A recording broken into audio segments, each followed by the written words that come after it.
안녕하세요. 안녕하세요. 시험 보시느라 정말 고생 많이 하셨습니다. 되게 오래된 것 같은데 그저께죠. 그죠? 토요일 날 시험 보시고 어떻게 토요일 날은 좀 주무셨어요? 어제까지도 정신이 없었죠? 그리고 이제 월요일이라서 얼마 되지 않았습니다. 한 이틀 정도밖에 되지 않은 시점에 우리 다시 만나게 됐는데, 자, 오늘은 저희 올해 봤었던 2023학년도 우리 중등 임용시험 교육학 논술 문제 같이 풀이하는 시간입니다. 근데 오늘 풀이하는 건 성격 자체가 시험 보신 분들을 대상으로 해서 풀이를 진행하는 것이기 때문에 사실 이 시점에 뭐 세세한 이론에 대한 얘기를 듣는다든지 사실 듣고 싶지 않잖아요. 그죠? 듣고 싶지 않고 그거 말고 도대체 뭐가 되냐고가 사실은 궁금한 부분이기 때문에 그런 사항 중심으로 같이 확인을 하도록 하겠습니다. 시험장 분위기는 나쁘지 않았다고들 말씀을 하시는데 그게 약간 갈리는 것 같아요. 나쁘지 않았다. 교육학 때까지는 괜찮았다. 근데 이제 전공으로 들어가면서 분위기가 달라졌다는 전공들도 있고, 아니면 일관되게 쭉 좋지 않았다. 늘 시험 분위기는 좋지 않다. 라고 얘기를 하시는 분들도 있고 다양하긴 했는데, 교육학은 전체적으로 많이 좀 진행하기 크게 어렵지 않게 나온 측면으로 볼 수 있습니다. 자, 받으신 자료 같이 보겠습니다. 문제가 있고요. 3페이지에 보시면 출제 경향, 영역별 출제 경향이 있죠. 요거 가볍게 브리핑을 하고 문제를 같이 빠르게 보도록 하겠습니다.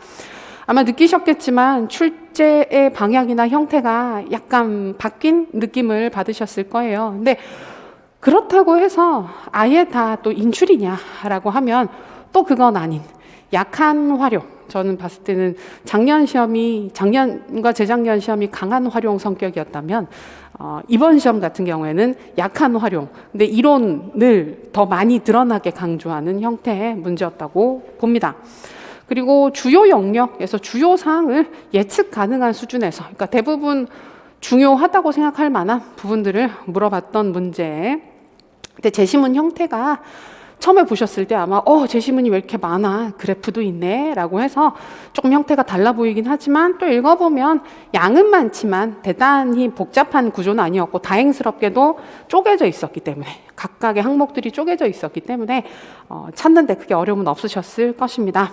그러니까 전체적으로 어렵진 않았다. 그러니까 난이도를 따지고 보면 크게 어렵지 않은 시험이었는데, 이제 이랬을 때 분위기가 항상 그렇습니다. 경계를 해야 돼요. 이럴 때 우리가 항상 경계를 해야 되는 게, 예전 시험 중에 세 번째 시험이었나가 이 정도 느낌이었거든요. 그러니까 시험 문제 수준은 지금이랑 보면 확실히 다르긴 한데, 그때 시험을 보고 나서 분위기는 그랬어요. 다들 교육학 만점이라며.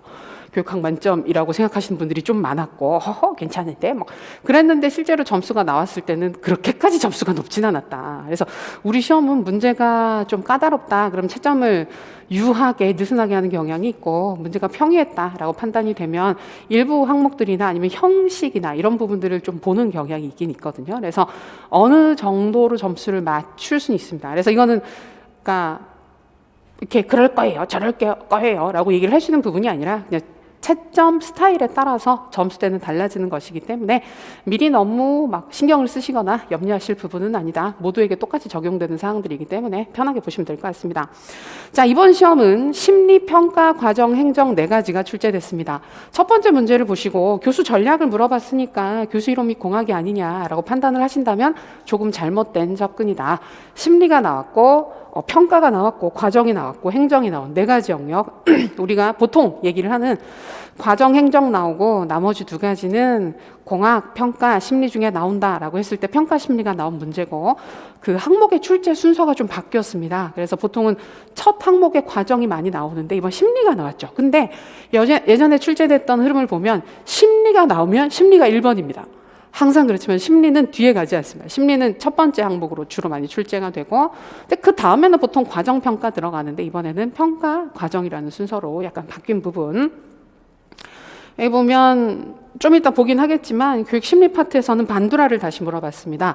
이번 문제 보시면서 약간 그 시험을 보시는 장면에서 느끼실 수 있었던 게 기출이네? 라는 느낌을 받으셨을 수 있어요. 맞아요. 전체적으로 기출이었습니다. 그래서 우리 후반부에 기출문제 따로 한번 모아보고 초반부 거는 내용 다시 봐야 된다 강조를 했었는데, 다시 나올 시점이 확실히 됐고, 출제 난이도를 조절할 때 좀 쉽게 낼게요. 근데 조금 까다로운 것도 물어볼 수 있어요. 라는 느낌으로 간다 그러면 기출 활용해서 출제하면 제일 편하거든요. 그래서 기출 중심이었습니다. 그래서 교육 심리에서도 반두라를 다시 물어보며 자기 효능감과 자기 조절 능력, 우리 많이 봤었던 두 가지 부분 물어봤고요. 근데 이 부분은 여기도 나와 있지만 이걸 사회인지 이론이라고 적혀 있으니까 반드시 반두라 이론에 근거해서 접근을 해야 되는데, 그러지 않고 일반적인 자기조절, 자기주도 학습의 기법들을 반두라 연계하지 않고 서술을 했으면 좀 어렵지 않겠나 하는 부분은 있습니다. 두 번째, 교육평가. 이것도 형성평가하고 다당도를 물어봤죠. 다당도 쪽은 우리 요 부분에 아마 타당도 판단하실 때 약간 고민을 하셨을 수도 있는데, 크게 보면 내용 타당도라고 볼 수 있습니다. 내용 타당도고, 그리고 그 내용 타당도 우리 원데이 특강 할 때 교수 타당도, 교과 타당도 해서 그 내용 타당도를 구성하는 두 가지 타당도 추가로 얘기를 했었는데, 그 구조를 접근을 하면 교수 타당도입니다. 그래서 교수 타당도와 내용 타당도가 다 될 수 있는 문제. 이 부분. 근데 이 부분은 제가 일부러 이 부분은 되게 드라이하게 답을 썼거든요. 되게 드라이하게 그냥 아주 단순한 형태로 답을 쓰긴 썼는데, 제시문 부분을 신경 써서 보시게 되면 약간 고민스러워 보이는 부분들이 보이긴 보여요. 그래서 나중에 풀이 다 하고 이 부분 할 때 말씀드리긴 하겠지만, 채점을 조금 느슨하게 할 수밖에 없지 않을까. 이쪽 파트 자체는 그런 포인트가 조금 보입니다. 문항 출제에 있어서. 그러니까 출제하신 분이 의도하지 못했던 다른 요소들이 개입을 하게 지금 문제가 구성이 되어 있어서 약간 채점 변수가 있지 않을까 싶은 부분이긴 해요. 그래서 그 두 가지 형성평가, 타당도. 우리 형성평가 쪽도 왜 도움이 돼요? 어떻게 쓸 수 있어요? 뭐 학업 성취도 높이려면 어떻게 쓰면 돼요? 이런 거 쭉 봤었는데 비슷한 접근이라 편하게 쓰셨을 것이고, 교육 과정이 굉장히 편했죠.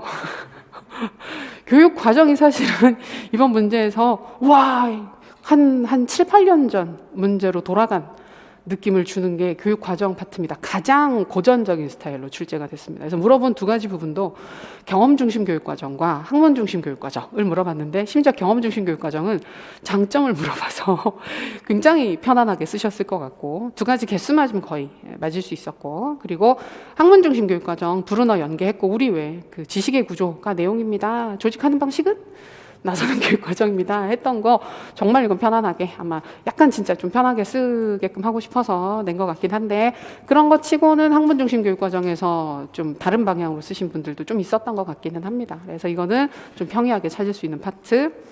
그리고 저는 이번 문제에 그 해마다 조금씩 다르긴 한데 변별이 되는 포인트가 있거든요. 그러니까 그 비슷비슷하게 전체적으로 흘러가는 항목들이 있고 조금 차이나게 서술이 되는 파트가 있는데, 제 느낌에는 행정 파트가 약간 그런 역할을 할 수 있지 않겠나. 왜냐하면 지금 현재 나와 있는 문제 스타일을 보면 행정 파트가 조금은 다른 영역들에 비해서는 디테일하게 물어봤어요. 세부적으로 물어봐서 여기가 조금 까다롭지 않겠나. 답이 좀 명확하게 정해져 있는 부분처럼 보여서 생각보다 여기에서 점수가 좀 빠질 수 있을 것이다. 관료제의 순기능, 역기능을 쓰라고 한 게 아니라 관료제의 특징 중 규칙과 규정에 해당하는 순기능과 역기능을 쓰라고 한 사항이기 때문에 이 부분이 조금 차이가 날 것 같아요. 쓰신 분들 사이에 편차가 있을 가능성이 높은 부분입니다. 그래서 행정이 확 바뀌었죠. 왜냐하면 최근에 저희 행정 파트에서는 이론 베이스로 해서 이론 관련된 세세한 부분들을 잘 안 물어봤었거든요. 그러니까 저희 올해도 공부할 때 우린 믿을 수 없다. 그들은 믿을 수 없다. 평가원의 출제 경향은 작년, 재작년 이렇게 나왔다고 그렇다고 보장을 할 수 없으니 주요 영역들은 세세하게 보자. 다들 그런 마음으로 열심히 보셨던 것 같은데, 관료제를 거의 인출을 물어봤어요. 사실 이 파트는 거의 인출에 가까워요. 전체 문제 중에서 뭐 일부도 다른 부분들도 인출에 가깝긴 하지만 여기가 가장 인출의 성격이 강한 부분이었다고 봅니다. 그리고 관료제에 3점을 줬어요. 규정과 규칙에 3점을 다 몰아준 상태이기 때문에 생각보다 출제 스타일이 좀 바뀐 느낌을 받을 수 있습니다. 그리고 추가적으로 기타 확인 사항 보시면 이런 식으로 문제가 출제가 되면 채점은 키워드 중심으로 하게 될 가능성이 높긴 합니다. 그러나 꼭 그렇지는 않다. 여기에 보면, 여기에서 쭉 보시면 실제로 근데 뭔가 정확하게 명칭을 쓰게끔 요구한 파트는 하나 정도밖에 없습니다. 우리 내용 타당도로 찾았던 다당도 파트 정도고, 나머지는 그래서 어떻게 활용할래? 어떤 전략을 쓸래? 뭐가 좋아? 이런 식으로 해서 이제 좀 풀어서 쓰는, 그러니까 성격 자체는 활용 성격이 강한 거예요. 그게 이론 베이스이긴 하지만, 그래서 우리 쭉 강조했었던 그런 흐름이긴 하지만, 그래서 그런 부분이라서 키워드를 설사 혹시 못 썼더라도 그 내용이 들어가게끔 충실하게 서술을 하셨으면 점수를 안 주기는 어려울 것이다. 줄 가능성이 상당히 높은 시험 형태다라고 보입니다. 그래서 이제 요거는 이제 그 내년도 방향이긴 한데 역시 섣불리 예측은 못합니다만 지금 작년 재작년 시험과 올해 시험을 봤을 때 올해 시험이 약간 변한 시험은 맞아요. 작년 재작년 형태랑 비교를 해서 보게 되면 좀 더 이론 베이스로 가면서 채점 편의성을 고려한 시험이라고 볼 수는 있어요. 그렇기 때문에 주요 영역들 중심으로 현장에 대한 관심을 가지기는 가지되 우리가 쭉 중요하다고 봤었던 주요 영역과 주요 사항들을 꼼꼼하게 챙기는 게 늘 중요한 시험이다라고 볼 수 있을 것입니다. 전체 방향은 보이시죠? 그러면 우리 문제 같이 보면서 예시 개요로 제가 드리는 예시 답안 자료들 같이 보도록 하겠습니다. 자, 이번 문제는 고등학교 사례로 학교 운영 자체평가 보고서 중 전년도에 비해서 학교 교육 만족도가 높아진 항목에 대한 분석 결과의 일부다라고 해서 학교 운영 전체에 관련되는 그 만족도 조사 결과를 보여주는 것입니다. 그러다 보니까 그래프 자료가 들어갔고, 그러다 보니까 여기 보면 그 반영한 만족도 조사의 대상들이 학생과 학부모와 교사가 들어가 있습니다. 그래서 사실은 이 부분 때문에 문제가 불필요하게 고민을 하게 만든 부분들이 생기기도 했어요. 약간은. 그래서 학생의 입장과 학부모의 입장과 교사의 입장에서 만족도를 각각 어떤 식으로 평가했는지를 영역별로 보여줬습니다. 그래서 교수 전략, 교육 평가, 교육과정, 학교 조직이라고 네 가지를 딱 물어보고 있는데, 여기에서 교수 전략 같은 경우는 아까도 말씀드렸지만 교수 이론 및 공학이라고도 볼 수는 있는데, 실제로 물어본 걸 보면 반두라의 사회인지 이론이었고, 사회인지 이론의 관점에서 동기 이론에 해당하는 효능감을 물어봤고, 사회인지 이론 관점에서 전제를 하고 자기 조절을 구성하는 능력, 절차, 과정을 물어본 것이기 때문에 심리라고 보는 게 맞습니다. 그래서 이 네 가지 영역을 물어봤습니다. 처음에 봤을 때는 그쵸, 약간 너무 빽빽한데? 라는 느낌을 받으시고 놀라셨을 수도 있는데, 읽어보니까 크게 어렵진 않았을 겁니다. 배점 부분 보겠습니다. 평가 보고서에서 자기 효능감 형성에 영향을 미친다고 분석한 요인에 따른 교수 전략 두 가지를 쓰라고 했습니다. 제시문을 읽어보면 아무 자기 효능감의 구성 요소나 영향 요소를 쓰라는 게 아니고 언급을 하고 있죠. 두 가지를 명확하게 딱 얘기를 하고 있어서 이 두 가지 요소와 관련되게 쓰는 게 이 문제에서는 포인트가 됩니다. 그리고 두 번째, 자기조절 과정에서 목표 설정 및 계획 단계 이후에 지원 방안이잖아요. 자, 이건 조건이 있어요. 그래서 이거는 반두라의 자기조절 과정은 우리 보통 네 가지 과정 또는 네 가지 구성 요소로 설명을 하게 되는데, 가장 먼저 나타나게 되는 목표 설정 및 계획이라는 첫 단계가 있고, 그다음에 자기 점검을 하고 평가를 하고 전략을 수정하는 일련의 절차들이 쭉 보인단 말이에요. 그러면 이 문제에서 요구하는 건 이 단계에 대한 지원은 얘기하지 말고 요 다음 단계에 어떤 활동들이 일어날 수 있는지 우리 알고 있는 게 세 가지가 있습니다. 자, 그럼 이때도 고민스럽죠. 두 번째, 세 번째 걸 쓰면 되나?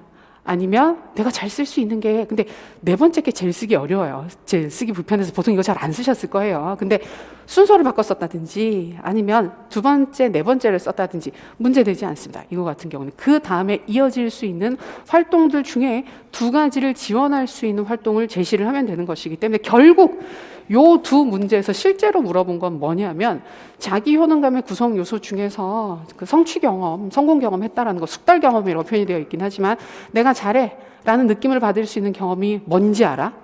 라는 거. 그 다음에 대리 경험이라고 하는 게 무슨 뜻인지 알아? 의미에 가깝게 물어본 겁니다. 근데 그 의미에 기반해서 방안을 쓰라는 것이었고, 자기조절 같은 경우에도 그 안에 포함되어 있는 세 가지 그 기술들을 명확하게 쓸 수 있냐, 그걸 물어보는 것이다.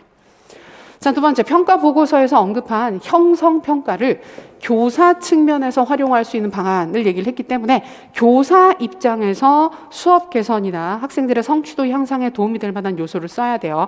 헷갈리면 학생 입장에서 뭘 할 거야, 그 피드백 결과를 가지고 나의 무엇인가를 개선할 거야. 그러니까 피드백은 다 쓸 수 있는데 피드백을 제공해서 학생들이 스스로를 알게 하고 이런 식으로 쓰면 괜찮은데, 교사 입장의 활동이 아니라 학생 입장의 활동으로 쓰게 되면 이건 요거 약간 안 맞는 거기는 해요. 그래서 어려운 문제는 절대 아닌데 잘 보시면 문제에서 요구하는 서술 방향은 있어요. 그래서 그런 부분들을 맞춰주게 되면 사실 감점하기가 굉장히 어렵다. 이런 부분들 같은 경우에는 결국 물어본 건 형성평가가 어떤 기능이나 역할이나 목적을 가지고 있는지 우리 알고 있었던 사항들 가지고 두 가지 활용해서 쓰시면 되는 거. 그리고 평가보고서에서 제안한 타당도의 명칭, 단 하나 물어본 명칭입니다. 타당도의 명칭 쓰세요. 이 타당도를 확보할 수 있는 방안을 하나 쓰세요라고 했기 때문에 상대적으로 가볍게 물어본 부분입니다. 그래서 요거 읽고 나서 대부분은 내용 타당도로 많이 찾으셨는데, 쉽게 내용 타당도로 많이 찾으셨는데, 우리 그때 봤던 것처럼 디테일하게 보게 되면 수업 내용과 일치하지 않아요 라는 얘기를 했기 때문에 교수 타당도로 얘기를 할 수는 있거든요. 그래서 교수 타당도, 내용 타당도 다 괜찮고, 요거 증진시키는 방안 같은 경우에는 우리가 이원 분류표, 이원 목적 분류표, 이원 목표 분류표로 접근하는 게 가장 일반적인 것이고, 우리 또 좀 이따 말씀드리겠지만 전문가 매개로 해서 전문가가 확인을 하고 개선을 하는, 그러니까 전문가 쪽은 그쪽입니다. 우리가 그 타당도를 검증하는 방법이긴 한데 그쪽 연계해서 대신에 그냥 짧게 쓰는 것보다 이 문제 같은 경우에는 확보 방안을 쓰라고 한 거잖아요. 방안 쪽이기 때문에 이원 분류표든 뭐든 어떤 식으로 확보를 할 것인지를 좀 설명을 찬찬히 잘 해주시고, 제가 봤을 때는 이쪽은 용어를 아주 명확하게 쓰지 않더라도 내용 자체가 그 타당도, 내용 타당도를 확인하고 확보하고 높이는 것과 관련되는 사항들을 잘 풀어 쓰셨으면 줄 수 있는 여지가 좀 있는 부분이라고 보입니다. 제시문의 여지를 너무 많이 줬어요. 이 문제가. 제시문의 여지를 너무 많이 줘버리는 바람에 약간 그렇게 간 측면이 있는 것 같아요. 자, 그리고 세 번째, 평가보고서에서 학교 교육과정 편성 운영의 만족도를 높인 것으로 분석한 교육과정 이론의 장점 두 가지를 쓰라고 했습니다. 명칭 쓰라고 하지 않았어요. 근데 왜냐하면 제시문에 명칭을 줬거든요. 뒤에 경험중심 교육과정이라고 했기 때문에 장점 두 가지 편하게 쓰시면 돼요. 이거 보고 약간 놀라지 않으셨어요? 야, 이걸 쓰라고 하나? 약간 이런 느낌? 그건 아니었나요? 그다음에 학교 교육과정을 보완하기 위해서 제안한 교육과정 이론의 교육 내용 선정, 조직 방안 두 가지를 쓰라고 했잖아요. 이제 요거는 그 표현이 약간 이상하긴 한데 선정 방안을 쓰고 조직 방안을 쓰라라는 이야기로 볼 수 있습니다. 그래서 우리가 선정을 할 때 결국 그 브루너가 나왔었기 때문에 학문 중심 교육과정이잖아요. 선정할 때는 지식의 구조를 중심으로 선정을 해야 되고, 그다음에 조직이라고 얘기를 했기 때문에 그럼 지식의 구조를 어떤 순서나 어떤 형태로 조직할 거냐, 그럼 나선형 교육과정으로 들어가는 게 좋겠죠. 여기도 의도 자체는 지식의 구조와 나선형 교육과정을 찾게끔 하고 좀 풀어 쓰라고 하는 걸 요구를 한 것 같아요. 생각은, 출제하는 의도 자체는 한 것 같은데 아마 뭐 키워드가 맞으면 줄 것 같고, 혹시나 못 쓰셨더라도 특히 나선형 교육과정은 보니까 한 번씩 안 쓰시고 딴 거 쓰신 분들도 있는 것 같기는 한데 좀 잘 풀어서 나선형 교육과정처럼 보이게끔 그 과정 자체가 설명이 되면 아마 줄 수도 있지 않을까 싶은 부분입니다. 자, 마지막 평가 보고서에서 언급한 관료제 이론의 특징 중 규칙과 규정, 이 문제가 가장 약간 좀 특이한 형태, 특이한 문제였습니다. 그냥 딱 찍어서 들어갔고 이 부분에 해당하는 순기능 두 가지, 역기능 한 가지를 쓰라고 했기 때문에 아주 드물게 인출하세요. 여기 어느 정도 정해져 있는 부분이죠. 인출하세요. 우리 이 부분 공부할 때 그랬었잖아요. 이게 그 대충 설렁설렁 보다 보면 다 그게 그거 같다고 쓰다 보면 특히 뭐 그 위계성이 있는 조직 이런 거 있으면 위계성의 순기능과 역기능은 여기저기 써도 다 말이 될 것 같고 분업과 전문화의 특성도 여기저기 써도 다 될 것 같아서 우리 모의고사 봤었을 때도 그런 피드백 많이 드렸었는데, 문제에서 애초에 관료제 순기능 역기능이 아니라 규칙과 규정이라고 찍어 들어가 버렸기 때문에 요거는 사실은 거기에 해당하는 사항을 그대로 인출하게끔 요구하는 문제였다. 특이했죠. 사실 좀 특이했습니다. 문제 형태가. 그래서 논술의 내용과 주제의 연계 논리적 형식. 근데 주제 논의하는 거 편하셨어요, 이번에? 주제 논의가 저는 사실 이번 문제에서 제일 힘든 파트가 주제 논의가 아니었나 싶을 정도로 초반부 몇 개는 잘 연결이 안 됐어요. 자연스럽게 잘 안 이어져서 저도 보면 예시 답안으로 개요로 드린 거 보면 되게 구질구질하게 뭘 많이 써놨잖아요. 연계가 잘 안 된다는 얘기예요. 주제 연계가 잘 안 돼서 쓰기가 쉽지 않았다는 얘기인데 많이 쓰게 되더라고요. 쓰게 되는 문제라서. 근데 아까도 말씀드렸던 것처럼 평이하다라고 평가를 받는 시험들의 경우에는 주제 논의나 도입 문장이 아예 없는 경우에는 감점을 하는 사례들이 좀 있었기 때문에 이번 시험은 약간 그런 부분들이 약간 실제 점수 나왔을 때 변수가 될 수도 있지 않겠나 싶은 부분이 있습니다. 자, 우리 제시문 보면서 빠르게 같이 확인하겠습니다. 제시문 보면서 바로 이게 예시계획 쪽 같이 확인하긴 할 텐데 같이 볼게요. 자, 첫 번째 심리 파트입니다. 심리. 여기 보면 왼쪽에 그래프와 학생들이나 응답자의 코멘트가 살짝 있는 부분이 있고 그것과 관련해서 이제 분석을 정리한 내용 두 가지로 구분이 되어 있거든요. 근데 제시문 내용을 가만히 보면 매우 일관성이 없습니다. 매우 일관성이 없어서 어떤 부분은 이 코멘트가 의미가 있는 그 영역이 있고 어떤 부분은 코멘트가 크게 영향이 없는 상관이 없는 그러니까 약간은 그걸 좀 일관되게 해줘야 답을 찾을 때 답을 찾는 사람 입장에서 덜 불안하게 찾을 수가 있는데 여기 약간 왔다 갔다 했어요. 왔다 갔다 했는데 이건 어쩔 수 없어요. 이런 식으로 출제가 되면 그러니까 제시문 내용 자체가 좀 다양한 형태로 출제가 되게 되면 이 형태를 만드는 데 약간 집중하시기 때문에 내용의 그 구조나 이런 부분들을 좀 덜 보는 경향은 있습니다. 여기 보면 수업 내용과 과제 수준이 적절하다라는 부분에서 아주 좋은 평가를 받은 모습을 볼 수 있습니다. 여기 보면 학생들의 코멘트가 나오죠. 이건 학생 만족도니까. 학생 만족도. 그래서 어려운 과제도 해결할 자신이 생겼어요. 나 잘해요. 그다음에 공부하기 전에 목표를 설정하는 연습을 했던 게 도움이 됐어요. 라는 부분에서 목표 설정과 관련된 활동을 했어. 이미 했다는 겁니다. 이미 했고 목표 설정하는 활동 관련해서 교사가 지원을 했구나. 도움을 줬구나. 그러니까 우리가 확인해야 되는 건 그 다음 단계구나. 라는 걸 여기서 짐작할 수 있습니다. 근데 뭐라고 해야 되지? 짐작할 게 있나? 문제에서 그렇게 쓰라고 했기 때문에. 그러니까 정말 있는 내용을 다시 한번 얘기를 한 거예요. 그래서 첫 번째 코멘트는 자기효능감 연계. 두 번째 코멘트는 자기조절 연계 코멘트라는 걸 알 수 있습니다. 자, 수업 내용과 과제 수준에 실질적인 변화가 없었지만 학생들의 만족도가 높아졌다. 수업은 그대로인데 학생들이 더 즐거워했다는 거예요. 이는 사회인지 이론, 자, 좋죠, 조건을. 에서 제시한 자기 효능감, 자기 조절을 증진하기 위해 노력한 결과로 분석된다. 특히 자기 효능감 형성에 영향을 미치는 숙달 경험과 대리 경험을 제공했다. 라는 조건이 있습니다. 그래서 여기에서 대리 경험이라는 말은 그대로 봤죠. 우리가 대리 경험이라고 했기 때문에 나 말고 나랑 비슷한 타인이 뭐 잘하는 거, 보상받는 거, 벌 받는 거 요것 자체가 영향을 미쳐 효능감에 영향을 미치지 라는 게 하나 있었고 근데 숙달 경험이란 말을 보시고 이게 뭐지? 라고 당황하신 경우들이 좀 있었던 것 같아요. 생각이 너무 많아서 숙달 목표나 숙달 과제나 이쪽으로 생각을 약간 돌리신 경우들도 있었던 것 같긴 한데 그렇게까지 갈 필요는 없었고 숙달 경험은 결국 내가 이거 잘해 나 이거 참 잘하게 되었어 라는 부분이기 때문에 성취 경험과 관련됩니다. 그러면 내가 성공 경험을 하는 거 그 다음에 타인의 성공 경험을 보는 거 요 두 가지를 수업 중에 제공할 수 있는 수업 전략이 뭐냐를 물어본 거예요. 잘 보세요. 수업 전략을 물어봤어요. 저희 수업에서도 그런 문제 봤는데 수업 전략이라고 물어볼 때하고 교수법, 교수 방법 물어볼 때하고 약간 뉘앙스가 다릅니다. 교수법이라고 하면 반드시 교수법이 들어가야 돼요. 무슨 교수법, 협동학습 뭐 이런 식으로 들어가는데 교수 전략은 그 정도 수준까지는 아니고 쓸 수 있는 방법이 뭐야를 물어본 부분이기 때문에 사실은 구체적인 교수 방법과 연계를 할 필요는 없다. 그리고 잘 보시면 이거는 교수이론 및 공학에서 출제한 문제가 아닙니다. 여기는 심리에서 출제를 한 문제이기 때문에 결국 형태는 이러하지만 물어본 것은 각각의 개념의 하위 요소들을 정확히 알고 있는가에 가깝다는 거예요. 자, 그리고 자기조절을 촉진하기 위해서 학생들 스스로 목표 설정 및 계획 단계를 실행하도록 한 게 효과적이었어 라고 얘기를 해서 나 했어. 근데 그 다음 단계 그래서 향후 자기효능감 향상을 위해 적절한 교수 전략을 지속적으로 모색하고 자기조절 과정에서 목표 설정, 계획 단계 이후로 나아가도록 지원할 필요가 있어. 그럼 그 다음에 해야 될 활동들을 교사가 안내를 해주면 되겠죠. 지원을 해주고 도와주면 되겠죠. 그럼 결국 물어본 건 그 다음 단계 뭐 있는지 써. 근데 교사가 도와주는 것처럼 쓰면 좋겠어. 라는 걸 요구를 했던 문제입니다.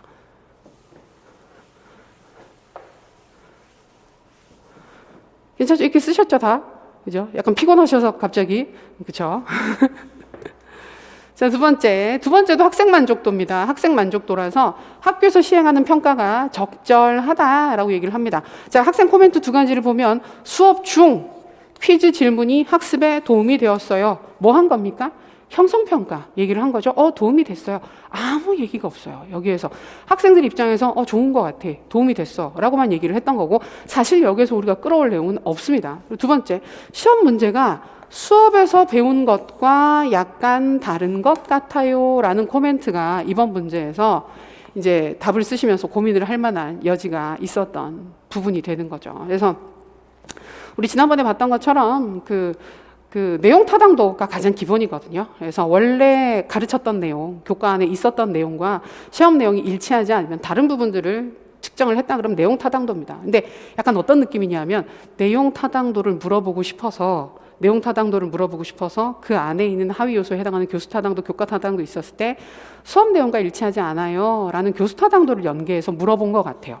그래서 원하는 답은 내용 타당도인 거예요. 내용 타당도인데 이제 왜냐하면 교수 타당도나 교과 타당도는 독자적인 타당도를 잘 쓰지는 않습니다. 우리가 잘 쓰진 않고 내용 타당도를 설명하는 구성 요소처럼 설명을 하는 거거든요. 어떤 느낌이냐면 악스에서 우리가 ARCS를 중요하게 보잖아요. ARCS를 중요하게 보고 그 각각의 요소에 포함되는 세부 전략이 있죠. 그러면 제가 계속 강조를 했던 게 뭘 써야 된다고. ARCS가 우선이라고. 그 하위 요소들은 그 다음에 쓰는 거라고. 진짜 딱 그 정도 뉘앙스인 거예요.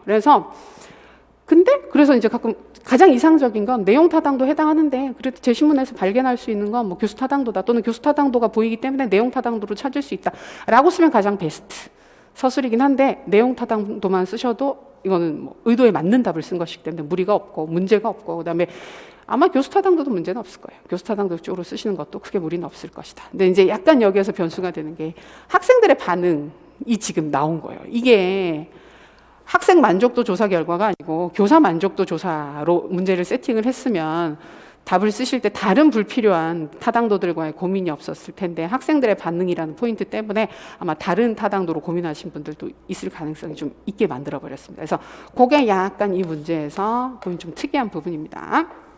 자, 제 신문.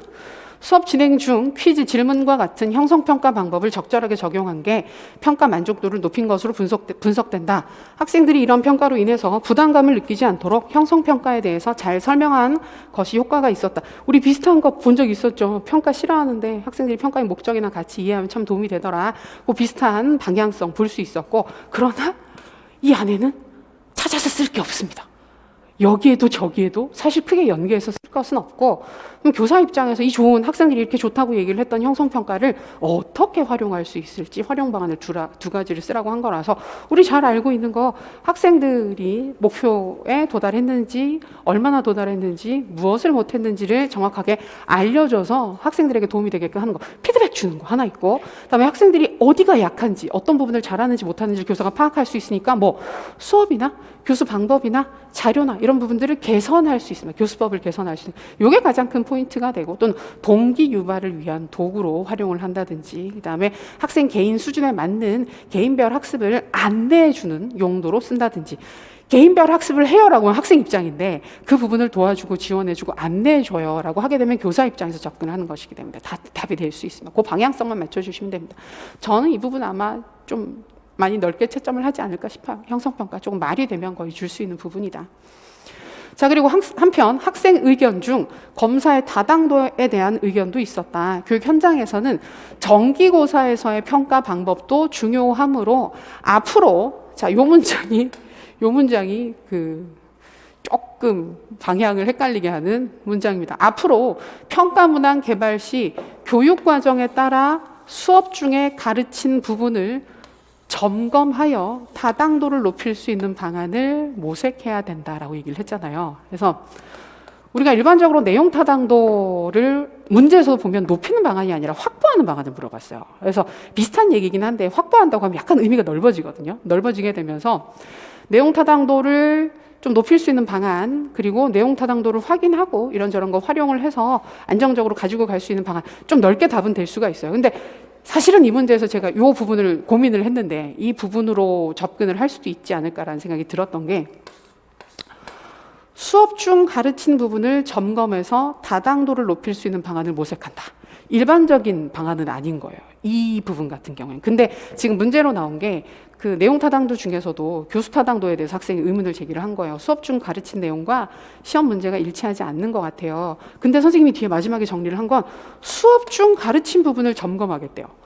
평가 도구를 점검하거나 평가 도구를 잘 개발한다가 아니라 수업 중 가르친 내용을 점검한다라는 얘기를 했는데 이게 의도가 있었던 부분인지 아닌지를 사실 판단하기가 어렵습니다. 이 문제만 놓고 보면. 그래서 이 문제는 이게 만약에 조건이 된다 그러면 완전히 활용 문제가 돼버려요. 이게 조건으로 들어가게 되면 보통 우리가 내용 타당도를 높일 때 쓰게 되는 이원분류표, 전문가, 연계 이쪽을 쓸 수도 있고 연계해서 쓸 수도 있긴 한데 이 조건으로 보면 수업에서 원래 의도했던 목표, 우리 수업의 목표나 그 부분이 제대로 구현되고 있는지, 수업에서 잘못 전달된 부분이나 잘못 진행된 부분은 없는지를 또 확인을 해야 되는 거거든요. 그렇게 되면 답이 매우 열려버린다. 확 퍼져버리는 문제가 돼버리는 겁니다. 그래서 조심스럽긴 한데 넓게 채점을 할 수밖에 없지 않을까. 넓게 채점이 될 수밖에 없지 않을까. 이게 두 가지가 다 있어서 그래요, 지금. 이쪽에서, 양쪽에서 코멘트가 다 있었는데 학생 코멘트에서는 수업과 일치하지 않아요 라는 얘기만 했는데 여기에 뒤에 수업을 점검하겠다, 수업 내용을 점검하겠다라는 얘기를 하게 되면서 대신에 이제 이걸 수업 내용을 점검할 때 그 얘기를 할 수는 있죠. 수업 내용을 점검하면서 이원 분류표에 근거해서 수업 내용이 수업 목표에 맞게끔 설계가 되었는지를 확인하겠다. 그리고 전문가들의 전문가들에게 확인을 받고 그다음에 이원 분류표랑 연계해서 보면서 이 수업이 제대로 그 방향에 맞게끔 진행이 되었는지를 확인하겠다라고 얘기를 하는 게 아마 원래 의도였을 가능성도 있긴 한데 그렇게 되면 아마 다 줄 겁니다. 그 양쪽으로 줄 수밖에 없게 되는 문제가 될 겁니다. 그래서 여기를 혼란을 제가 드리려고 한 게 아니라 제시문 부분을 이 부분을 가지고 고민을 해서 쓰신 분들이 분명히 있을 거예요. 이 부분 때문에 수업 관련된 뭔가를 써야 되겠네라는 고민을 하신 분이 분명히 있을 것 같은 부분이기도 하고 출제자 의도 자체는 그냥 일반적인데 왜냐하면 다른 문제가 사실은 되게 일반적인 사항들을 물어보는 부분들이 많았기 때문에 우리가 조건을 세게 보기가 힘든 거거든요. 그러다 보니까 단순히 이원분류표나 이런 쪽으로 답을 쓰는 것을 요구했을 가능성도 상당히 높고 그다음에 제시문 조건에 맞춰서 들어갔어도 괜찮을 가능성이 좀 있어서 넓게 봐야 되지 않겠나. 나와봐야 알지 않겠나. 애매한 좀 그런 부분입니다. 그래서 걱정을 하실 필요가 없다는 겁니다. 이 부분은. 걱정을 하실 필요가 없습니다. 약간 제가 아까 말씀드렸잖아요. 그러니까 약간 의도가 있었는데 문제 출제 의도가 있는데 그 출제 의도에 약간 덧붙여져 있는 다른 표현들이 출제자 의도랑 다르게 뭐가 좀 많이 들어가 버린 문제인 것 같아요. 근데 문제를 만들어 보면 알거든요. 원래 이 의도가 아니었는데 여기에서 이 정보를 찾으면 아 이렇게도 보이겠네, 이렇게도 읽히겠네 라는 게 시험을 보고 나면 보이는 게 있어요. 문제를 만들고 답을 쓸 때는 그 방향으로만 보이거든요. 근데 쌤들이 쓰신 답을 보면 아 이것도 맞는데 이 방향도 가능한데 라고 해서 보이는 게 실제로 있어요. 약간 그런 성격의 문제에 가깝습니다. 자, 세 번째. 자, 이번에는 교육과정 쪽입니다. 가장 평이했던 학부모 만족도죠. 앞에 두 개는 학생 만족도였고 이제 학부모 만족도입니다. 학교 교육과정이 잘 편성되고 운영되느냐. 자, 첫 번째, 우리 아이가 다양한 과목과 활동을 경험할 수 있어서 좋았어요. 경험 중심 교육과정과 연계되는 부분이고 그런데 학문적 지식을 좀 더 많이 다루어 주셨으면 합니다. 라고 얘기하는 부분이 보입니다. 그래서 이 부분은 이제 보면 이제 학문 중심 교육 과정으로 연계가 되는 거죠. 제시문 내용도 사실 별거 없어요. 그래서 우리 학교에서는 주위에 경험 중심 교육 과정 이론에 근거해서 과목을 다양화하고 경험을 통한 학습이 가능하도록 했다. 똑같은 얘기 반복했습니다. 그러니까 문제가 일관성이 없는 거예요. 제시문의 서술 수준이 진짜 이랬다 저랬단 거예요. 이 점이 학부모들의 만족도를 높이는 데 영향을 주었을 것으로 분석된다라고 하면서 결국 경험 중심 교육 과정에서는 다양한 과목이나 다양한 활동들을 할 수 있어서 부모들이 만족했다는 겁니다. 이제 그랬을 때 이 교육과정 자체가 가지는 장점을 두 가지. 이거는 그냥 인출에 가깝죠. 경험 중심 교육과정에서 알고 있었던 사항들 편하게 쓰시면 되겠고. 그러나 한편 학생들이 지식에 더 중점을 두고 학습하기를 희망하는 학부모의 의견이 있었다. 이를 반영하여 학생들의 교과 학습에 도움을 줄 수 있도록 교육과정의 내용 체계를 보완할 필요가 있다. 다음 학년도에는 학문적 지식을 강조한 브루너의 교육과정 이론을 바탕으로 교육 내용을 선정, 조직하는 방안을 체계화하여 균형 잡힌 교육과정을 편성 운영하겠다. 그럼 균형 잡힌 교육과정이라는 걸 보니까 경험 중심 교육과정과 학문 중심 교육과정을 균형 있게 운영하겠어요라는 얘기지만 우리가 써야 하는 답에는 뭐 크게 영향을 주는 사항은 아닙니다. 여기에서는 브루너네. 학문적 지식을 강조하니까 그 학문 중심 교육과정이네. 거기에서 내용 선정, 내용 조직의 주요 원리를 찾았으면 된다. 이건 진짜 아주 편안하게 쓰실 수 있는 부분이었습니다. 솔직히 얘기하면 이번 문제는, 이 문제는 제시문이 없어도 답이 바뀌지 않아요.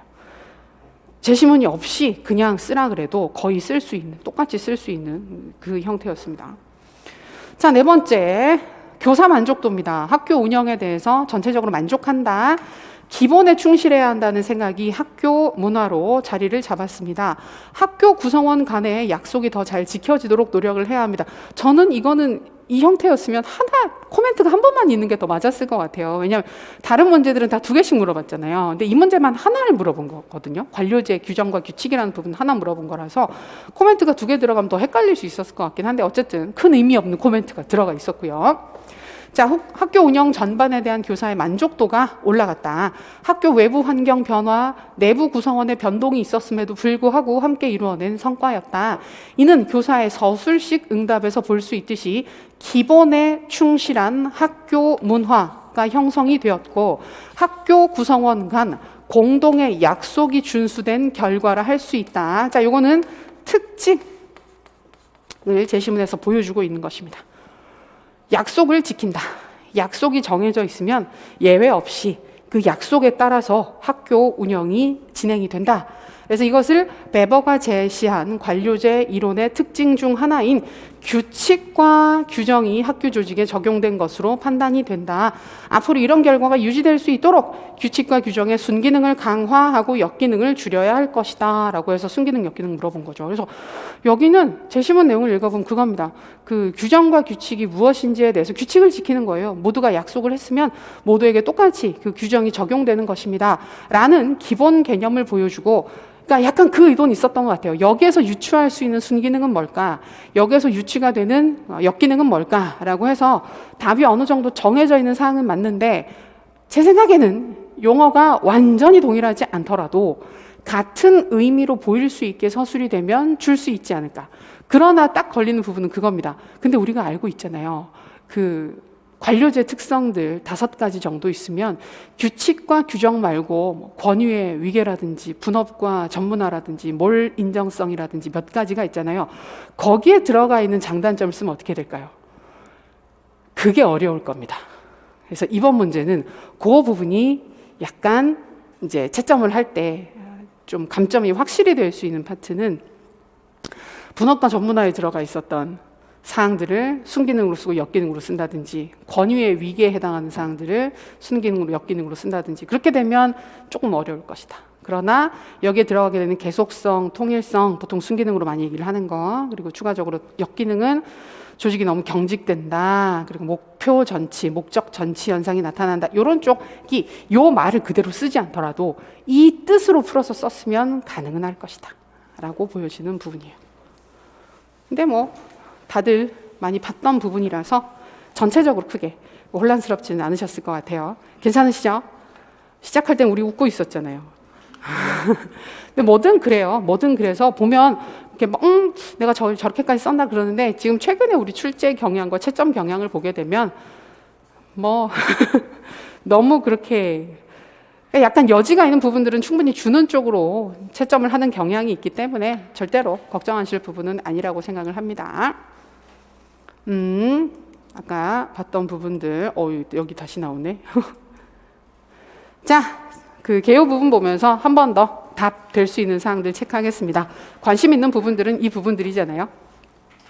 서론 참고해서 보시고요. 서론도 쓰기 힘들었죠. 약간 오랜만에 또 이런 형태로 쓰려고 하니까 어려우셨을 것 같아요. 자, 자기 효능감 먼저 보겠습니다. 여기 보면 숙달 경험, 대리 경험인데 사실 이 문제 아까도 말씀드렸지만 확인하고 싶었던 부분은 너 숙달 경험 뭔지 알아? 대리 경험 뭔지 알아? 그 개념 가지고 어떤 이런저런 활동을 할 거야 라는 거 명확히 서술이 되면 된다. 여기서 숙달 경험, 결국은 과거 수행 성취 경험이랑 연결하면 되니까 성공적인 경험을 할 수 있도록 과제 난이도나 활동의 난이도를 조절해서 학생들이 성공할 수 있게 해준다. 그래서 내가 능력이 있다고 느끼게, 생각하게, 인지하게 만들어준다라는 쪽으로 쓰시면 됩니다. 두 번째, 대리 경험은 비슷한 특성, 연령, 내 또래 모델들이 성공을 거두는 사례를 보여주게 되면 긍정적인 이런 생각을 하게 되면서 효능감이 올라갈 수 있다. 자, 요게 기본 방향입니다.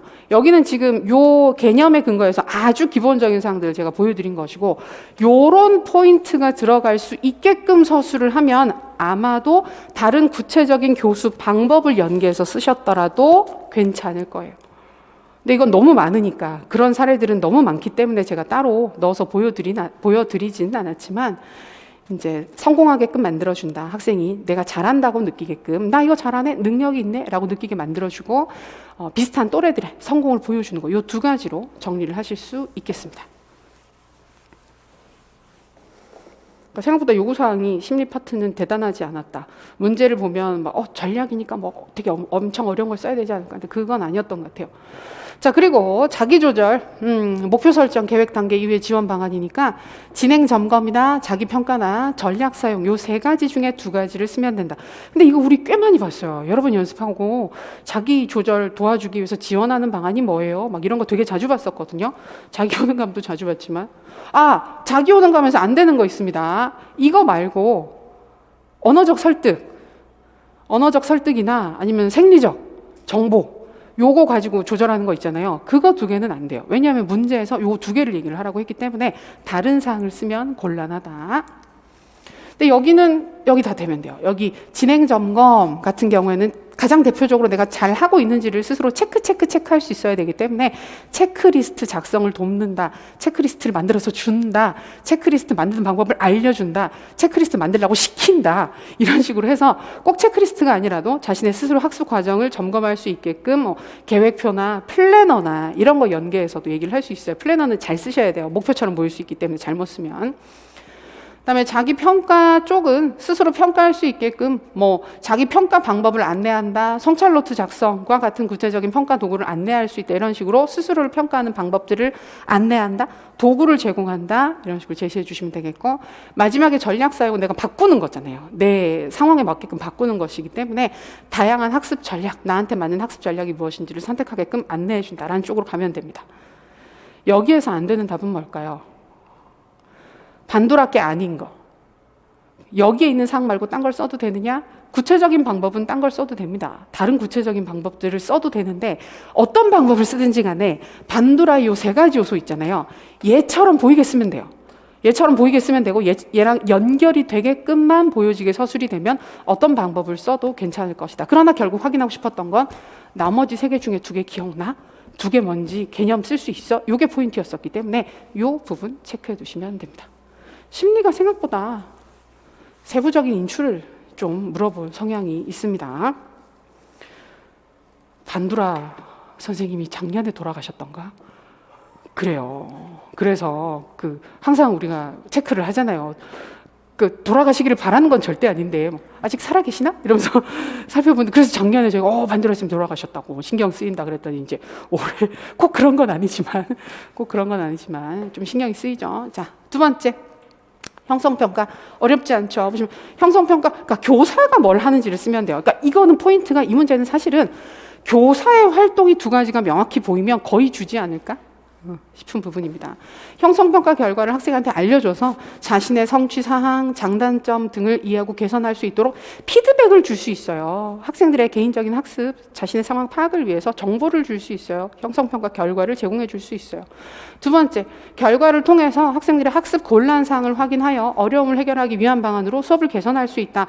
요거는 아주 구체적으로 수업 방법을 개선한다든지 특정 내용을 더 많이 가르친다, 잘하는 부분은 좀 덜 가르친다, 이런 식으로 얘기를 하시면서 교수 방법, 그다음에 교수의 빈도, 내용, 이런 부분들을 교체하는 거, 수정하는 거 쓰셔도 다 괜찮습니다. 요 두 가지가 쓰기 제일 편한 거고, 이어지는 부분 보면 형성평가 결과에 따른 학생 개인별 학습 능력에 따라서 개인별 학습 진행을 조력할 수 있다. 그러니까 항상 포인트가 교사 입장에서 도와줘요. 조력해요. 그다음에 형성평가 효과를 학생들이 느끼며, 여기 제시문에서 느꼈죠. 좋은 것 같아요 라고 얘기를 했기 때문에 학습에 대한 동기를 높일 수 있도록 활용할 수 있다. 학생들의 동기를 높이는 도구로 형성평가를 활용할 수도 있습니다 라고 쓸 수 있겠습니다. 자, 이어서 보고서에서 제안한 타당도는 아까 말씀드렸던 것처럼 내용 타당도, 그다음에 또는 내용 타당도 중 교수 타당도 또는 교수 타당도 쪽까지 괜찮을 것 같다. 그리고 확보 방안은 임원 분류표 쪽으로 접근하는 게 가장 일반적이긴 해요. 근데 이제 쓰실 때 이런 거죠. 그러니까 임원 분류표를 활용한다 라고만 쓰는 것보다는 어떻게 할 것인지 등을 풀어 쓰는 것. 그러니까 전문가에게 검증을 받는다. 마찬가지지만 그냥 검증 받는 게 아니라 어떤 부분을 검증을 받는 것인지.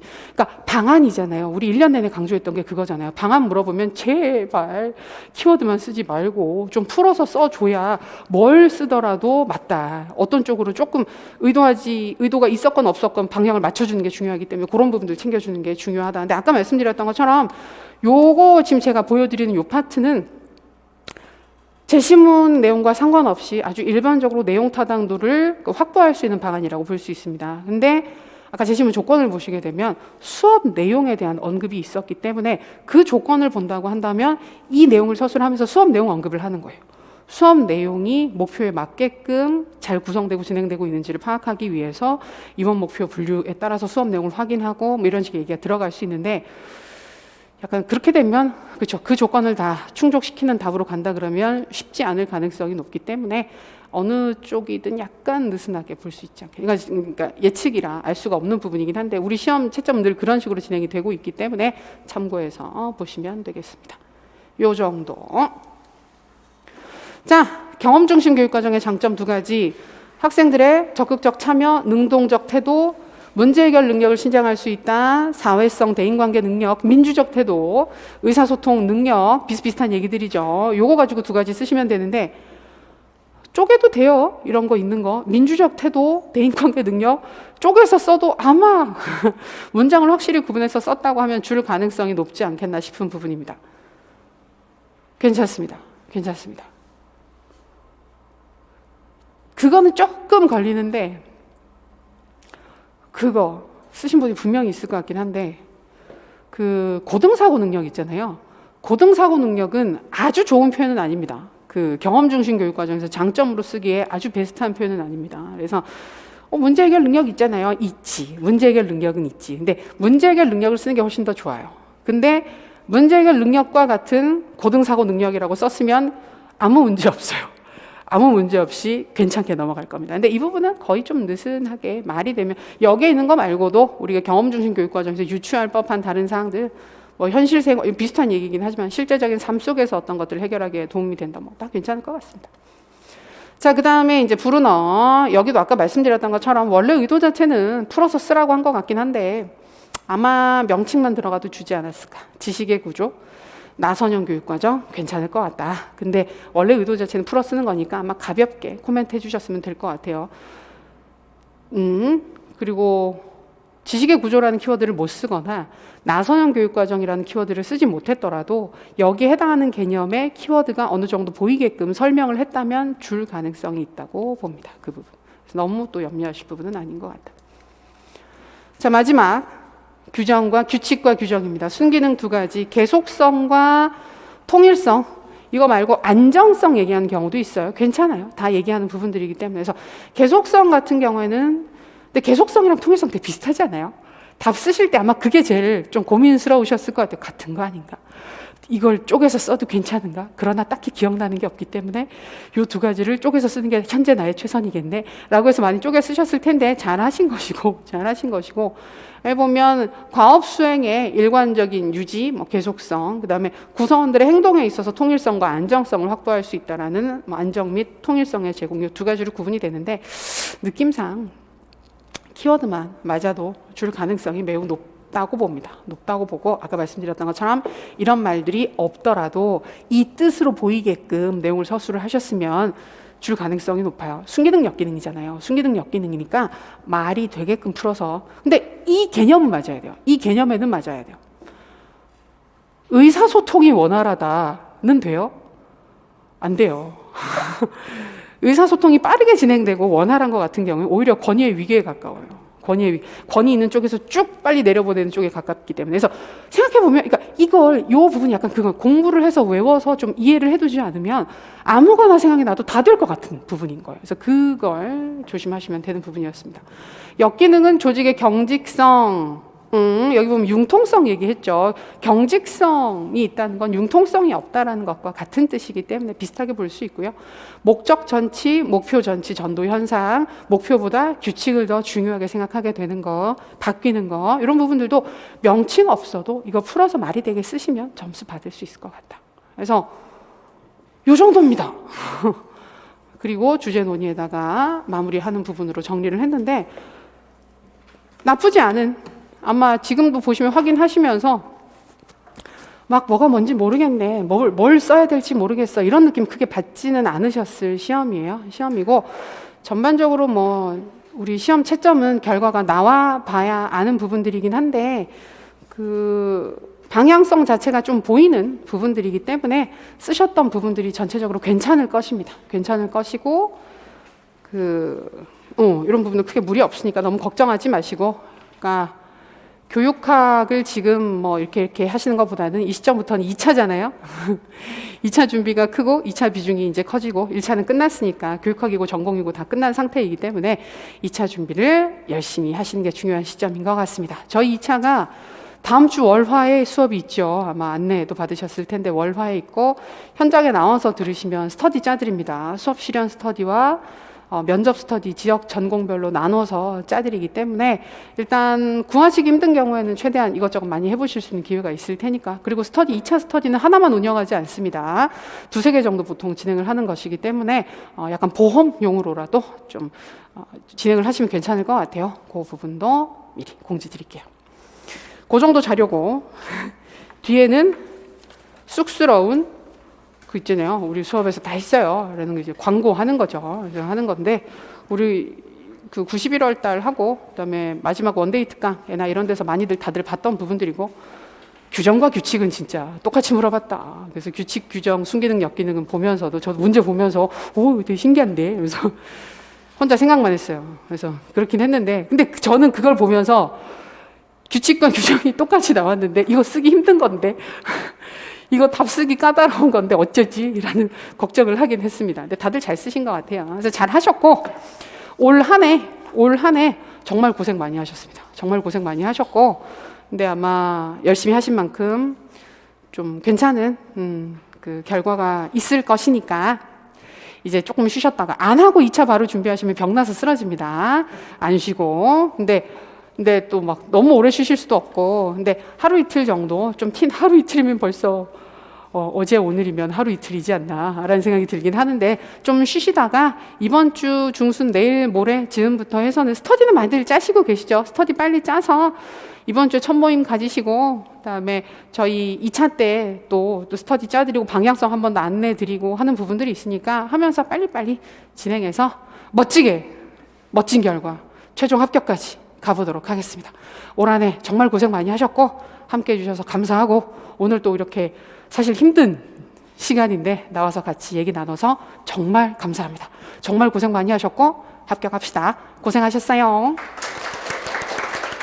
고생하셨습니다.